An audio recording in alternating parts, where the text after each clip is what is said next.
In this video, we're going to be diving into the psychology of Yuta Okkotsu, not just what he went through, but what it turned him into, because at his core, Yuta is driven by two things. The first is survivor's guilt. He believes that Rika, his childhood friend, died because of him, and that belief doesn't just stay in the past, it follows him. It convinces him that he doesn't deserve to live, and that his existence itself is dangerous to others, and that if he stays around others, that others will also suffer the same fate. So he isolates himself, not out of hatred of others, but the fear that what he might do to them. And over time, that fear turns into something else. Self-sacrifice, the need to protect everyone no matter what the cost is to himself. The second part of his psychology is where things get more complicated, because Yuta isn't just broken, he's like empathetic, deeply, almost like painfully empathetic. And most people, when they go through trauma like this, they harden, they become cold and detached and pretty much psychopaths. Yuta does the opposite. He becomes kinder, not in a simple way, but in a way that feels like he's trying to make up for something. Every act of kindness that he does is to prove that he deserves to exist, and that's what makes him different. His pain doesn't turn him into a monster, it turns him into someone who's willing to become one if it meant protecting others. So yeah, ignore the surface level takes, because Yuta's psychology isn't just a sad backstory, it's a contradiction. It's like this: what if the most dangerous person in the room was also the kindest? That's the contradiction of Yuta Okkotsu, a character who starts his story wanting to die, but ends up becoming one of the strongest sorcerers alive. Not because he wanted power, but because he believed that he didn't deserve to live without it. This isn't just the progression story, this is the psychology of guilt, love, and what happens when kindness is forced to evolve into strength. Yuta doesn't just start broken, he's made that way. When Rita dies in front of him, something unnatural happens, not just in the world, but in his mind also. Because Yuta doesn't process her death like a normal child, he rejects it, and the rejection becomes a curse, literally.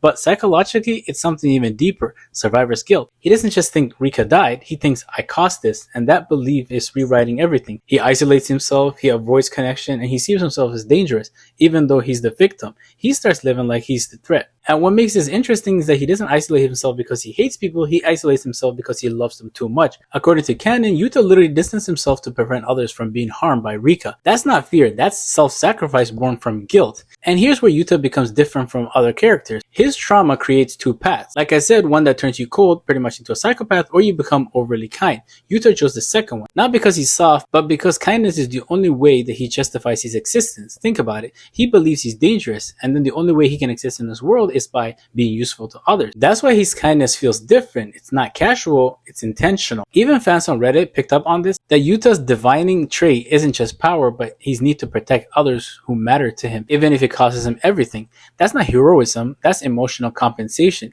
He's trying to balance the scale. If I cause something terrible, then I need to become something good. And that becomes his identity. At the beginning, Yuta doesn't just struggle socially, he avoids connection entirely. Why? Because connection equals risk. If he goes close to someone, they might get hurt. And deep down, he believes that will be his fault again. So he lives in contradiction. He craves connection, but avoids it at the same time. This is a classic psychological conflict, the need for belonging versus the fear of harming others. And that's why his growth at Jujutsu High matters so much. Characters like Maki and Togi, they didn't just help him fight, they force him into relearning trust. And slowly, something shifts. He realizes maybe the problem isn't that he exists, maybe it's that he doesn't know how to control what he is. You see, most anime treat power like dominance, and for Yuta, power is therapy. When Satoru Gojo trains him, it's not just about fighting, it's about reframing his identity. Because Yuta's power, his curse energy, is tied directly to his emotions, his love for Rika literally created one of the most dangerous curses alive. And this is where things get deep. Yuta's power proves something uncomfortable. Love and destruction are not opposite, they're connected. Even fans interpret this symbolically. Some describe Yuta as a balance of opposite, like yin and yang, where love becomes both a blessing and a curse. So when Yuta learns control, he's not just controlling curse energy, he's learning to control his guilt, his fear, and his attachments. And for the first time, he stops seeing himself as a problem. Here's where Yuta becomes truly dangerous, because at some point, he makes a decision, a very quiet one, but very important one. If I have to become a monster to protect others, I will. And this is something that fans pointed out directly. If no one else will, then I will become one. That line defines him, because unlike villains, Yuta doesn't lose his humanity, he chooses to risk it. That's different. That is what separates him from characters like Sukuna.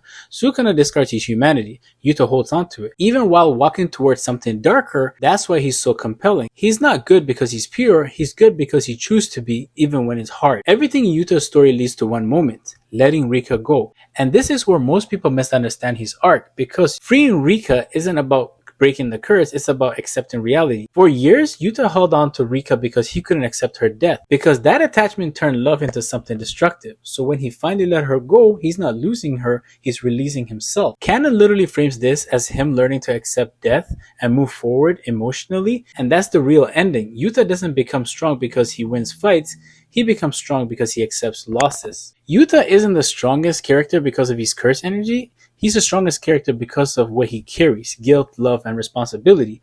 And instead of letting those things destroy him, he turns them into something meaningful. Not perfectly, not like cleanly, but honestly. And maybe that's why he stands out, because in a world full of monsters, Yuta is the only one asking, what if I don't want to become one, even if he has to?